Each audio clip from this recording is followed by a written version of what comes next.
Well, now, once again, I'm back and better than ever. It's your boy, the Toothless Wonder, back with another video.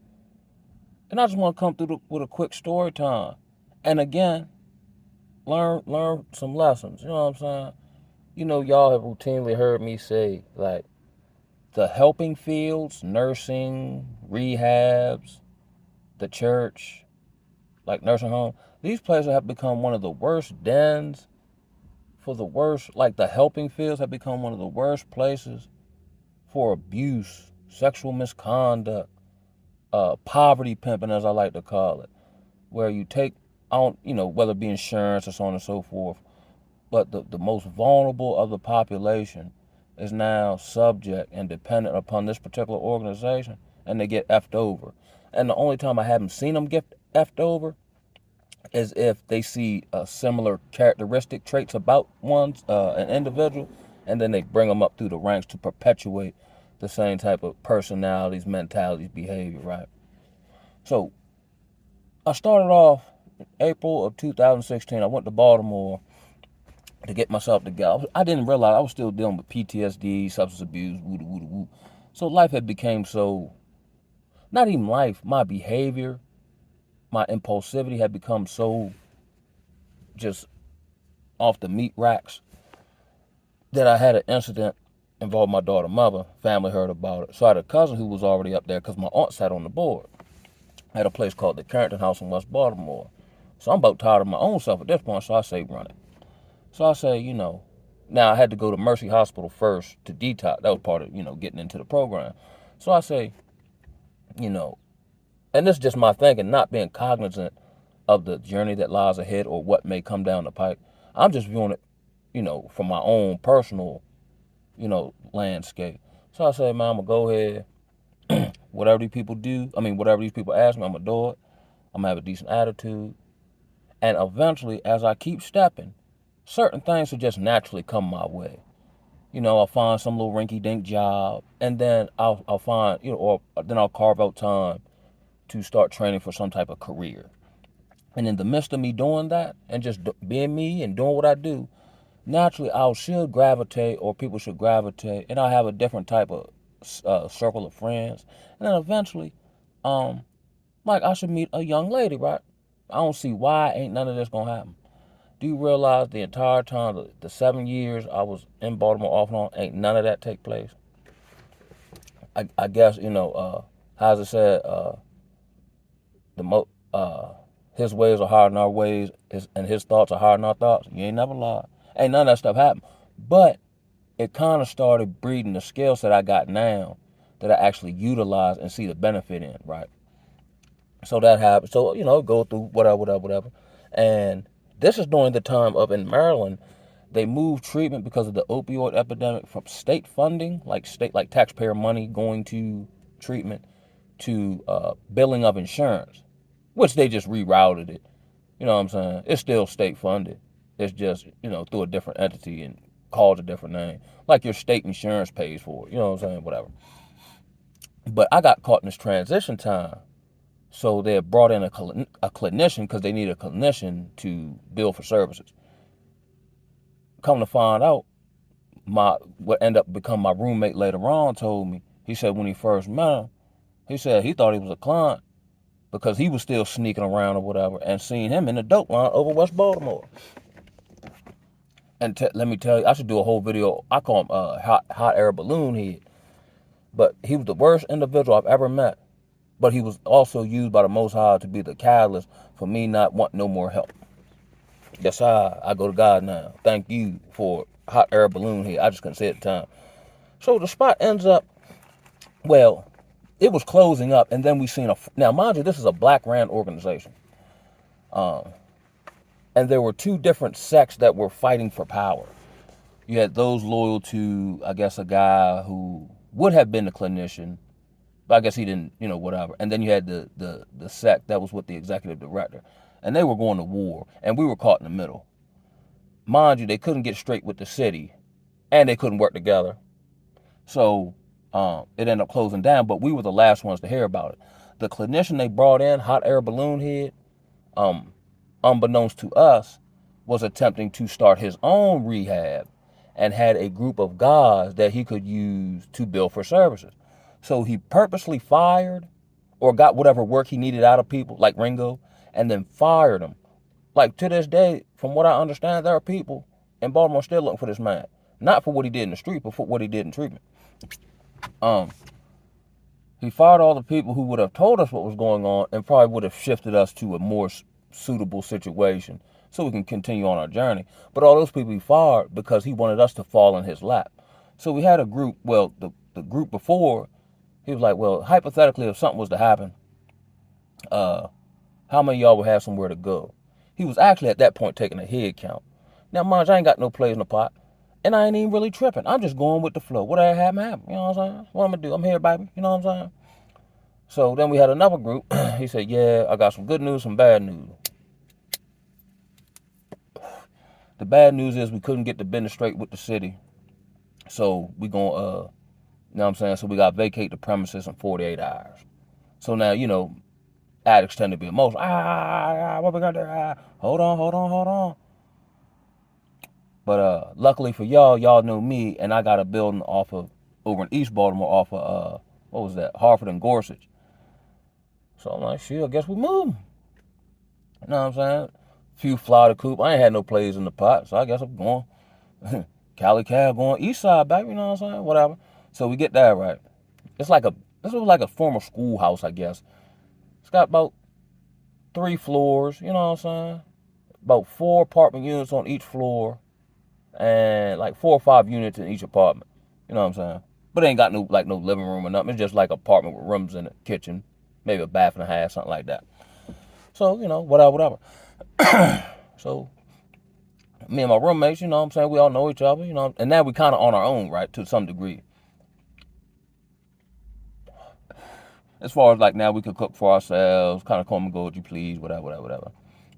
But not realizing, we thinking he's some type of savior, but he had an ulterior motive and agenda. So now that he has, let's say, this group of 30 guys, he can now shop these guys around to other rehabs and mandate we go there. And they, you know, hammer out, you know, whatever kickback he gets for referring each client. So he actually ended up messing with his main man, who was under my master sensei, who didn't want to fool with it. But mind you, they like disciples of his. So we had to go downtown to like off of Belvedere or something and go to group. And then imagine we don't have to go no more because they couldn't get their business straight. And it was crazy, yo. So it don't take long for it to go left. So now we start saying, like one time, main man, now mind you, I'm from the country. So I know how to survive, you know what I'm saying? So I'm probably one of the only people in the whole organization or program, whatever you want to call it, that actually cook. You know what I'm saying? So he would come up to our unit, shucking job, da. So he talking about, y'all should sell plates, you know, Baltimore hustle city. But I'm thinking, I don't say nothing, I'm thinking to myself, we should sell plates, but I'm gonna be doing all the work and I'm gonna be doing all the cooking. No. You know what I'm saying? I ain't say nothing to him. I'm just like, this is the most cockamamie. Now he started coming up with these cockamamie ideas, right? So my other roommate asked him what was his role gonna be. He said, oh, I'm gonna just take all the money. Yo, this is how delusional these people be, yo, in their own ego and intelligence. You seriously think? And now mind you, I had a backpack and it was a nice little stretch to the nearest supermarket, because you know Baltimore be having them food deserts. So I said, this man really expect me to go down my backpack, buy food, my food stamps, come back, cook it, take orders, make plates, and then give him all the money? Who he think he is, Puff Daddy? Man, I laughed that man out to myself. I was like, man, I just stopped paying him any mind, you know what I'm saying? And then it just got so bad, like he would, like, because I was in like a back room. So he would knock on the door and go, whoa. So I hear him. Normally I keep my door shut anyway, but I keep a smoker's cough. And my roommate tripped off me. He said anytime a hot air balloon head would come onto the unit, he said, magically, Calvin, you just stop coughing, yo, until he leave. And then I get out, then when I hear the door shut, I tap on his door and ask him what he said. I want to hear the lie from you. I don't want to hear no more lies from him, bro. It got to the point, time proceed on, they can't get the business. Then he ends up partnering up with Mikasa Sukasa off of Old York Road. He's the clinician there. But he was trying to get those people into the building. Because what we didn't know, he had never paid nothing on the building. I don't know how he pulled that one off. He had never paid nothing on the building, so he tried to pass the building off on Mikasa Sukasa and the bill that had been occurred. They figured out they moved their people in there one day and then moved them back out the next day. But I guess they still kept him on the clinician team because they needed him, because he the only one who had all the, I guess, certifications or education for them to, bill insurance for their clients, whatever the case may be. So now it's falling apart. Now we seeing the moves. Like he would come up, and then we had to start paying rent in cash, and ain't nobody working. I was having to go down off of Northern Parkway and give blood, and you know what I'm saying, a little bit of hustles I can find off of Craigslist just to make rent. And if you couldn't make rent, he would pile like 4 people up in a bedroom and charge them like $50, yo, and call it baby bookings. I said, man, this man diabolical, yo. Again, when the sweet potatoes involved, you don't see none of that compassion or I am my brother's keeper and we all in this together. Everybody for themselves. I was single-handedly trying to hold the homies together, you know what I'm saying, in the battlefield, you know what I mean? To no avail. So we come to find out he not paying nothing on we looking in the mailbox, he ain't paying nothing on the building. Now we see this Jewish man coming around, he ain't nowhere around. So look, one day, I think I was doing something, because I was trying to make some moves or something. I think I was trying to get in school to do something. And my roommate called me and said that him and his right-hand man, who was like handling like the maintenance operations or whatever, said they was packing up and leaving. Yo, do you realize the people that brought us there, they left like the Baltimore Colts in the middle of the night, packed up, left, and left us in there. That's what I was talking about, like these are the only people I know in Baltimore. And the people from the last spot, they phones off, come to find out, they ducking, investigation and shit. I remember one time we was back at the spot off of West Baltimore. We seen them in there shredding papers and hauling out computers, like, you know what I'm saying, like they politicians, yo. There's a lot of bullshit in that treatment game. That's why I don't fuck with it no more. It's too much politics in it, and it's too much money in it for any of the morals and whatnot to be in effect, right? So they leaves out. We just in the building. So I'm like, damn, Joe. So mind you, luckily I had an aunt that lived like not too far away in the same quadrant of town. So I moved in with her. But then I ended up working for the same dude because I couldn't get no job. So it's kind of along my path. So I still had keys to everything. So I would still stop by, see the homies, you know what I'm saying? Whoop, whoop, whoop. So then my roommate hit me again and was like, yo, another organization coming in called Community Wellness. And it was like $45 rent, you know what I'm saying, for a month. All you had to do was say you had some type of like depression or whatever. And then, you know what I'm saying, go on with the go on. So I'm like, shoot. So I moved back in the jump. Because I appreciate my aunt, but I'm kind of liking the feeling of being in the battlefield on my own and trying to make something happen and whoop. Man, let me tell y'all, bro. Now we just went through 2 organizations closing up and leaving us for dead, right? So I remember meeting the one little case manager woman, and I'm telling her my previous experience. So she was like, you got to give us a chance. I'm like, yeah, true, fair enough. Do you realize, now this was a black Christian ran organization called Community Wellness, which is off of, I forgot the address, but it's off of Eastern Avenue. Black Christian folk, supposedly, in theory, or at least on the website. They were the worst organization. They blew them 2 organizations put together out the water, Jack. You talk about robber, bro. That's why you can't, even if you want to, it's a double-edged sword. Even if you want to deal with black people in authority or black Christian people are some of the worst people to deal with. At least with Negroes on the street, you know what you finna get. Man. So let me tell y'all this one. So one of the stipulations for us staying there, you had to get like a psychological evaluation. So I said, I just go ahead and say I'm depressed, something slight, and keep it moving. So I meet the little doctor man on the little tele-thingy thing, talk to him about an hour, whatever. I ain't think nothing else of it. I think I had to see somebody else the following month, totally different doctor. So I'm greeting them with the pleasantries, you know what I'm saying? First thing in the morning, everything copacetic. So then they chime in with, yeah, Mr. Thomas, I see here in the notes, the doctor said you hear voices. Excuse me? Yeah, you hear a voice, and they start going on with this, that, and the third. And I already know the end game, a whole bunch of pills and shit. That was kind of their thing. Then they subscribe pills, get the kickback, whatever. I said, nah, I don't hear no voices. She said, well, that's what the doctor put down. I don't care what the doctor put down. I don't hear no damn voices. I hear your voice. Fuck you doing? Excuse my language. So then I get adamant then. No, we ain't take no, sir. I'll be all right. Gets on up out of there. I shake that one off. Just a blip on the radar. But as we proceed on, now mind you, the apartment I'm in, we all been together for a minute. But they start bringing other folks in, like they were just going off the street, just picking people up and putting them in an apartment where they don't know the other people. And all this stealing going on, fighting. Man, that junk was like the Carter. Because it really didn't matter if you use drugs. They don't mind you using drugs because you still dependent on them. Man, it was to the point. Now, if I'm in my apartment, I can't really, I'm oblivious to what's going on in other apartments or outside because I had an eye shot of the courtyard. And then when I'm in the lab, I'm on YouTube. I didn't even know you could subscribe to stuff back then.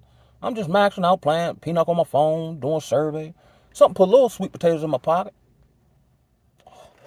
Wake up next morning, go outside, smoke a cigarette with a cup of coffee. They're like, yeah, Cal, the U.S. Marshal was in here. That was a murder suspect fugitive. You ain't see him with all the tactical gear last night? No, I ain't see nothing. Man, they was trekking in the building, giving up fellatio on the hall. Now, mind you, got all these apartments. Y'all decided to give up fellatio in the hallways. I said, yo, I'm talking to my roommate, like, yo, we done jumped out the frying pan into the fire. But it's black Christian folk. Not that this particularly mean anything. The black women were get to. I remember one time, right? I got plenty of story about these folks.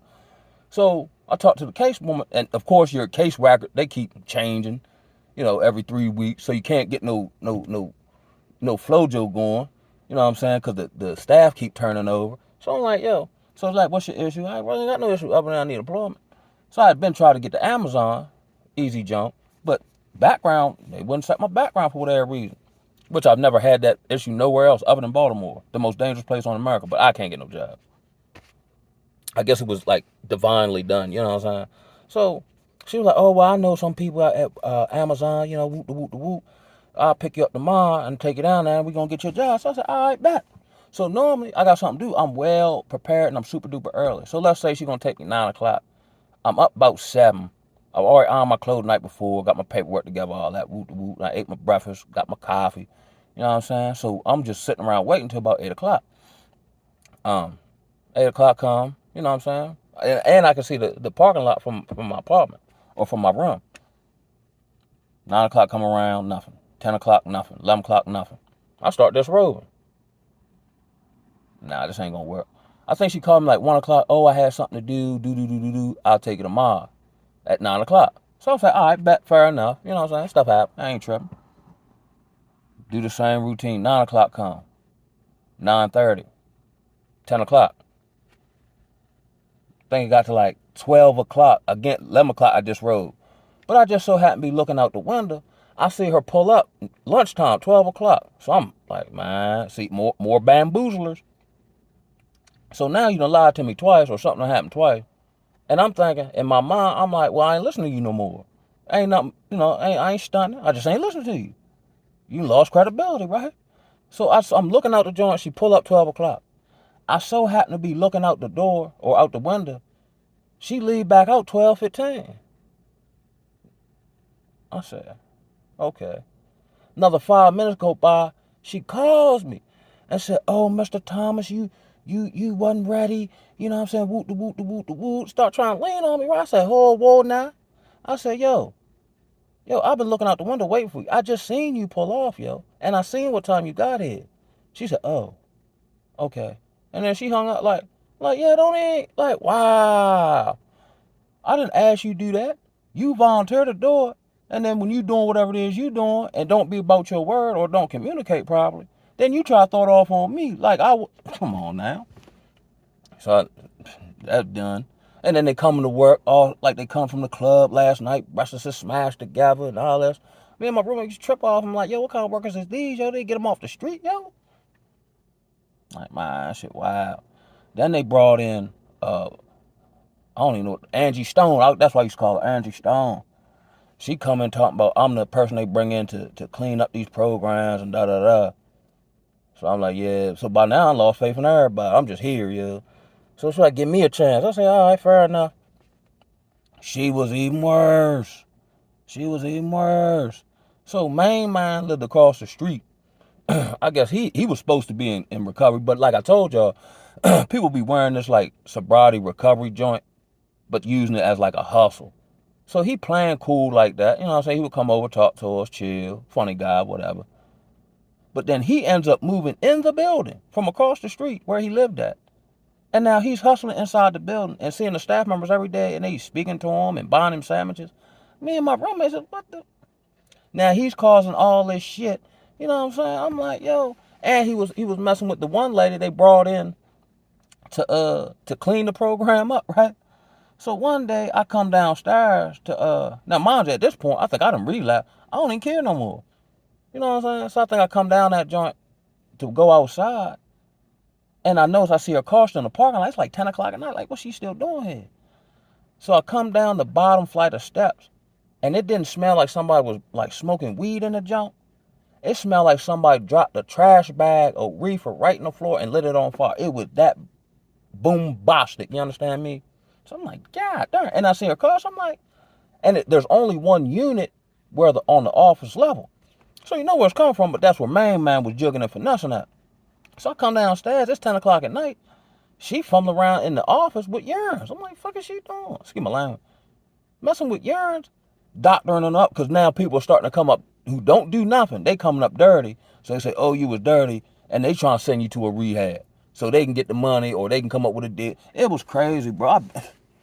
So look, right? Me and main man gets into it, right? So I'm talking to my roommate, and he causing all, like, you know, now he's playing this predator type of game. He getting folk on drugs, then he getting hit out of them, or he talking to them crazy, or he putting them in these bad deals and shit. So I was halfway job cool with him, but I'm seeing how he treating other people, and I know eventually he gonna try to spin it this way. So now mind you, I'm drinking now at this point, so I'm in and out the house cooking or whatever, just outside, just kicking it, right? So he in the parking lot in his truck, right? So I hopped on the passenger side, and I say, hey, cuz, man, you might want to move a little different. Blah, blah, blah, blah. I hopped back out, man. Now, I thought I was helping the man. I thought I was putting him deep. So now he get to hooting and hollering in the courtyard, talking about this, that, and the third. I'm looking at him like, oh, he's saying I'm just looking at him like, you know what I'm saying? Like, man, whatever, man. You a chump too. Now another chump to the left. So then he rolls up on me. I don't know what these people be thinking in their mind, like, he was gonna intimidate me, because he was telling these, you know, West Baltimore war stories, not that I care. You know what I'm saying? I'm like, it's not like, oh, you was in the war of 1982 for West Baltimore. You know what I'm saying? I don't care nothing about that. I care about now, man. So he was like, oh, what'd he say? Oh, you been hating on me from the jump. So he rolls up on me talking about I've been hating on him from the jump. I said, cuz, how I'm hating on you and I don't want to do nothing I seen you do or doing? He flare, but when he flares up, he walks way over there though. So I'm looking at, ain't calling this sin. I'm like, bro, I'm over here, bro. Like, what's all this hollering for, Joe? Whatever. So then he come back, talking about what did he say? Oh, I'm a B word. I said, cuz, I'm a B word. But previous to this, there was a brother from Florida who had got his CDLs while he was in prison. So I'm kind of like, oh, well, shoot, you can get a job anywhere, bro. You know what I'm saying? Woo, woo, woo. He ends up getting a job within like 2 weeks. He had this was like what, 2017, 2018. He had caught maybe, I don't know what year it was, but he had got the, like a nice Volvo junk, fresh junk, gold junk. So we out there looking at it, like, yo, that's what's up, man. You know what I'm saying? Shoot, you all right now? You know what I mean? But I remember my man said, yeah, that's a nice little car. But the way he said it, it triggered my spiders. Oh, here come the hate. God darn, can't nobody be on deck but you, huh? Take a mental note of da-da-da. So he actually popped the man tires, but he don't know I know this. Like, I be knowing stuff people don't know I do. Because people be telling me stuff, because I guess they trust me, whatever. So when he called me the B word, I said, how I'm a B word, but you out here pop Negroes tires. When Negroes start doing that? He walks off again. I'm done with it, right? I'm going in the house. I'm going back to eat me a plate of chicken, man. You know what I'm saying? So then now I'm trying to get a brother a chance. God's grace, of course, right? So he comes to the unit and knocks on the door. So I let him in, right? So I'm tending to my vittles and whatnot. So he hooting and hollering. I said, cuz, first of all, my roommate's in here asleep, so you're not gonna come in here and be all rah, rah, rah. If you want to talk, we can talk though, cuz. So I'm sitting down. So he lowers it slightly, but he whoop the whoop. All this projection shit.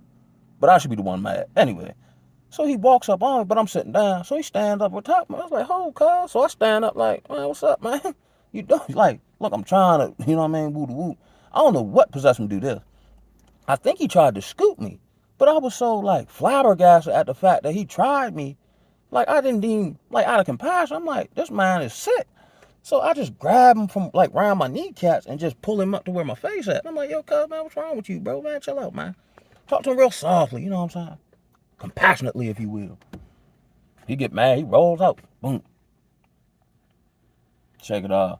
But not realizing the time, like that stuck with him, cause he tried like, and then motherfuckers get mad when they try to do you evil, and then it don't work. They extra mad with you. Like I'm like you just supposed to people just supposed to lay down and let you do them any kind of way, yo.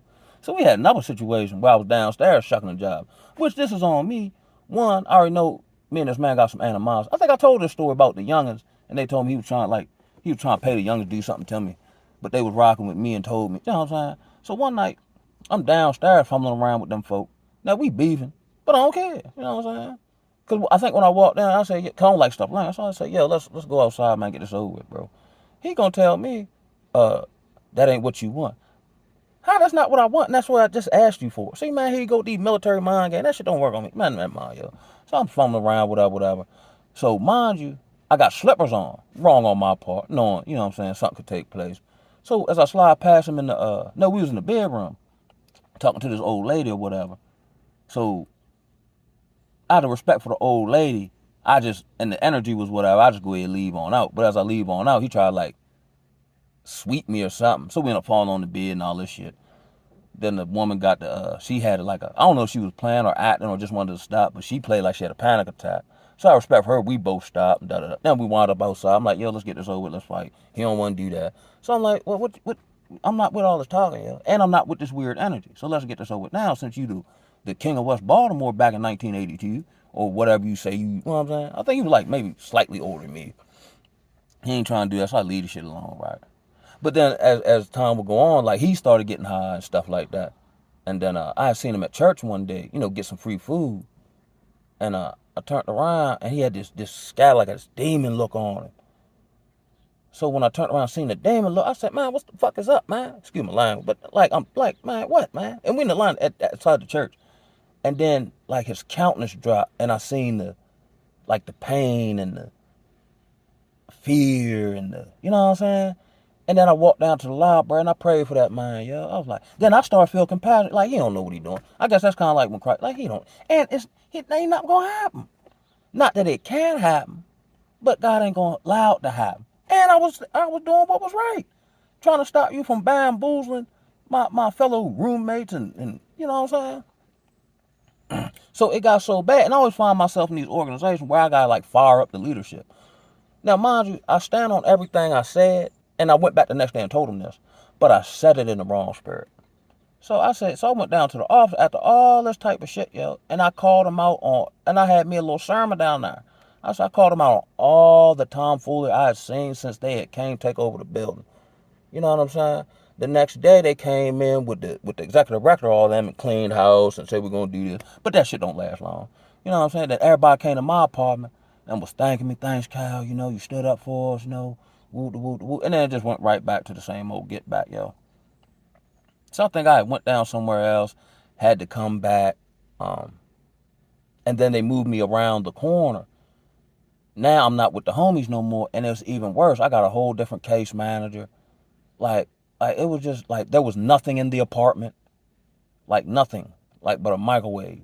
There was no furniture, there was no AC. It was crazy, and it was just and these black Christian folks. So I'll bring the story home to this, right?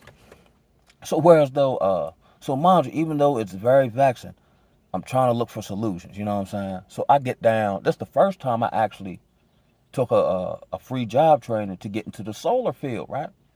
So I showed my caseworker, you know what I'm saying? Whoop, right? They're like, oh, that's what's up. I'm probably the only individual amongst their facilities who's actually trying to do something because they don't breed self. Now they say that, but they can't bill your insurance for that. So the more issues and problems that you have or they can cause actually keeps you dependent on them, and then they can justify the billing of services. Like I seen people get jobs, but they working 9 to 5, so they can't do groups and classes, and their rent might be $400, but that pales in comparison to what they charge your insurance. So they would just kick them out. Facts. So I'm going to solar school, right? So I'm like, all right. Now I'm like, okay, in 60 to 90 days, I can have a career. My situation's different. So it helps me be able to manage the day-to-day shenanigans that's going on. And I ain't really around during the day. You know what I'm saying? So here's though, I go to school, whoop de whoop. So my first day of school, my counselor or the case manager dude, who would jive halfway sweet on the Lennox Lewis tip, and I stopped the youngest from jumping on him one day. But anyway, so he tell me, oh, you got to be down Eastern Avenue to do something. I said, yo, I'm at school, yo. Or no, I got to be to school. You know what I'm saying? He was like, when you start going to school? I said, yo, don't you remember me showing you the paper and the authorization? Like, he was like, no. I'm like, that shit was like 2 days ago. What you mean you don't remember? I said, either way, which way, bro? I'm at school, bro. I can't do that, yo. Can I do that? He like, nah. He like, what? No, that's what he told me. He said, go to school late. I said, you just gave me some advice you wouldn't take. How you gonna tell me on my first day of training to go late? If somebody told you that, you wouldn't even do it. But I ended up working out. I'm like, all right, whatever, yo. And I'm used to it's always something with these folk, right?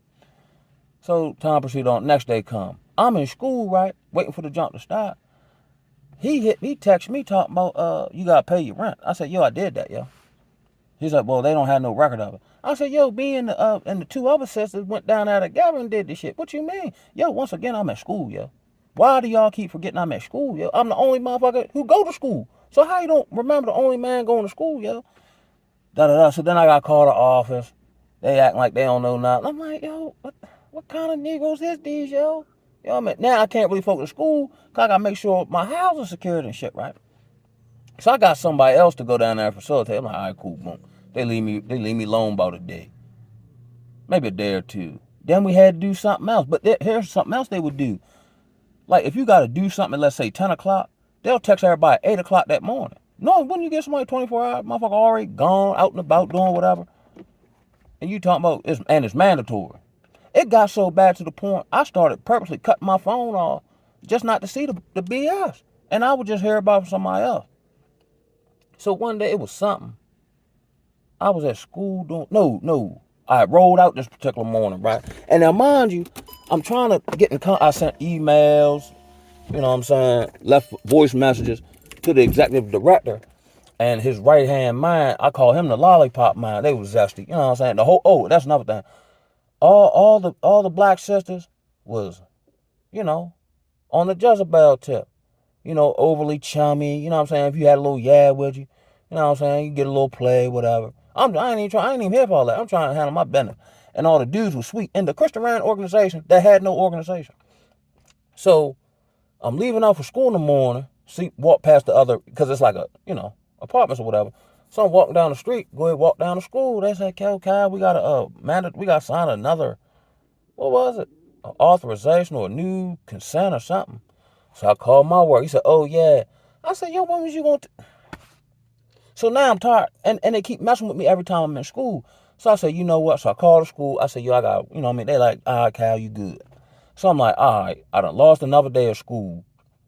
But at least I'll go down here and get it situated once for all. That way I ain't got to worry about these people bothering me when I'm in school, right? So they said the van going to pick us up 9 o'clock. You know how the story finna go. 9 o'clock roll around. 10 o'clock. 11 o'clock. Now I'm ready for some beer. Because now I done lost a whole nother day and still didn't get nothing done.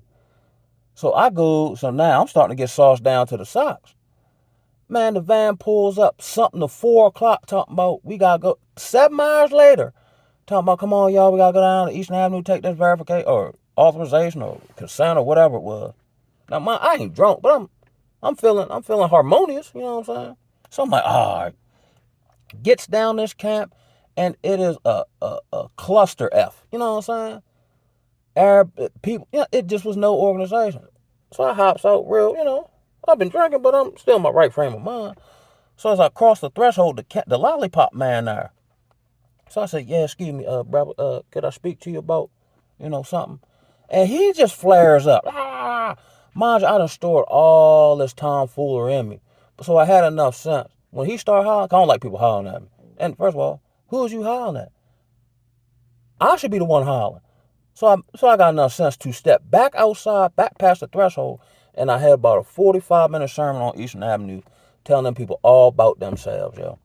And the woman that was sleeping with the dude, because they caught her coming out the room, 8 something in the morning in the apartment unit with Main Man. She come from around the corner, and I said, and what is she still doing working here, yo? I gave it to him. Everybody tell me calm down. Nah, I am calm. But they gonna get this work. Fake ass, poverty pimp. And y'all call yourself doing a service to the less vulnerable of Baltimore City. You know what I'm saying? You ain't doing nothing but lying your pocket. You know work. You worse than the white man. I gave it to him out that camp, yo. And after I said my piece, I'm done with it. I walked home.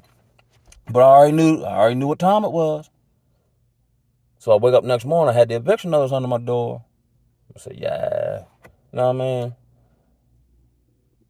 Sometimes I hop online every now and again. And I guess when you go online, like, it'll go straight to the executive director. Because they thinking, like, you might sign somebody up or yourself up for service. And I say, nah, I just want to see if y'all stand in here messing over, the vulnerable people of Baltimore City. That's all I'm here for. They'll block me and all that. You know what I'm saying? Not that I kid. But it was just so sad to see, bro. And again, that's why I talk about these bamboozlers, black Christian folk. Now, if you go on their website, and please do, I only kid. It's still up with me with them folk. I just ain't got time to tend to them. Like, you go on to the facility looks great, but them pictures they pulled from other shit or got off Google, that shit don't look like that. But see, here's their ploy, and I know other rehab do this. They'll just do whatever, say whatever to get you in there, and then once you in there, they got you. They got their hooks in you. Then they probably figure you probably don't have the best, family structure, finance, so your credibility probably shot. So I'm like, okay, I got another one for you. We had a moving job. They said they were bringing some woman from wasn't too far from around the corner, and they asked me could I help? Because again, when everybody needs something done, I'm cool. You know what I'm saying? Calvin cool then, right? So I left my phone off. So I told the other Muslim brother, whenever it's a go, just let me know. You know what I'm saying? And it was $25 for a move. Don't this sound familiar? So I'm like, all right, whatever. You know what I'm saying? Whatever. So they said we're going to do it Monday. They don't end up doing it till Thursday. And then when we start doing the move, we start doing it at like 4 o'clock. So we already, you know what I'm saying? Rush hour. I'm like, all right, whatever. So it's me, the Muslim brother, the driver, and a Fred Sanford pickup truck. Pull up to the woman's house, and it's like a 2-story row home. Now she's coming to which is maybe like 5 minutes down the road. You know what I'm saying? In Baltimore. So now I'm looking at all this moving for $25. I said, man, I should leave now. But then just seeing the emotional state of the woman, I said, you know what though? I'm just do a good deed. They got me. They got me in, but I'm gonna do a good deed for the sister. You know what I'm saying? I tell the Muslim brother that. So we get to banging, right? Now the first trip got to go to stores downtown Baltimore. Okay, we do that. Boom. I think she was still at the house. So then when we get back to take the next load, that's supposed to be going to where we at. They tell her now she's not coming to where we at. Now, mind you, it's about 5 o'clock now. They're sending her way out to Fort Washington, right? And she can't take all of her food. So what is she supposed to eat? So she's distraught, this, that, and the third. I said, oh, now I got to stop the pressure now. And they had already gave her keys. So I said, yo, now take me around the way, yo. No, this did. So I called the man who put the play together and said, yo, I'm on my way back around here, yo. We got, you know what I'm saying? Like, we need to talk, yo. When I get there, he gone. I said, man, I'm done with these folk, man. I'm done with these folk, man. They tried to send a woman and told her she couldn't even take all of her food. So you was going to take her way, without this, y'all ain't got no organization like that. You going to put this woman way in Fort Washington, doing rush hour, with a Fred Sanford truck, making multiple trips for $25, and she can't take her food? What kind of sense what is she going to eat? Like, black Christian folk that's half zesty? What is y'all talking about, man? So I go back around the way. Now, mind you, my oasis was Montebello Park. I go out there on a late night exercise, some body of water right there. So I'm basically pouring out my cup so I can take more in because it's always something every day, right? So I'm like, man, whatever, Joe. So I go on about my business. So I go down to the park, do that. So mind you, it's off me. I'm not even tripping about the $25. I'm not even tripping how they try to, get all this extra work. I'm not tripping about none of that. I wake up next morning. Now I go downstairs to hop on the Wi-Fi. Fresh day. I'm not tripping off yesterday. So Big Sweets, as I call him, he come down. Now I got the headphones on, probably on YouTube or whatever. Looking at emails or doing whatever, filling out application off the Wi-Fi. So I hear him say, he said, "Hey Calvin, you working today?" I say, "No." He said, "No." He said, "You don't want to make more money?" I say, "Yo, how am I make more nothing?" Right? So I'm like, here he go. So I forgot to tell y'all this story. So one day I goes down to I had to see the councilwoman in office. So while I'm in there, she in there with another nurse sister. So the nurse sister asked me, do I want a flu shot? I say no. She asked me why. I start explaining why. Now, of course, she's in the medical field, so she's going to be pro flu shot. I'm anti flu shot. So I'm not taking this no certain type of way. We just having a conversation as to why I'm anti something and why you're pro something. And the other, staff member, they listen to our conversation, whatever. So the next day, the Arab woman who they hired, who wasn't there long, said, "Yeah, Cam, I agree with you, right?" So she comes out the office, and she said, "Oh Lord, there he is. What she called me? The conspiracy man." I said, "Yep, cause we just had a conspiracy right as you was coming out the door for some more free labor." Every time I would see this was months after we had this initial conversation. Every time I would see her, she would suck her teeth, and like the last time I was in the courtyard just chopping it up with the home, and I hear something in the background going. So I'm looking around. I hear it, but I'm conversing, right? But I keep hearing. So I'm looking, I see what's it's the nurse woman. I said, "Yo, I know you still mad about that conversation for like 4 months ago. It's not even that sure. Give me a hug." That shit was crazy, yo. We had people ODing in the building. The federale stayed in the building. I know at least 5 to 10 people who I knew from that are now dead. Like it was a sad state of affairs. But this went a little longer than I thought. And I got some other stuff to do. But I just want to give y'all a quick story talking about my experience with community wellness in Baltimore City on Eastern Avenue. Feel free to look them people up. I think the man name, what his name is? Shucks. He kind of looked like Brian Gumble a little bit. You'll know him if you see him. He the bamboozler man. Hey, tell him, hey, if y'all go on that joint, tell him Calvin said what's up. They'll know who it is.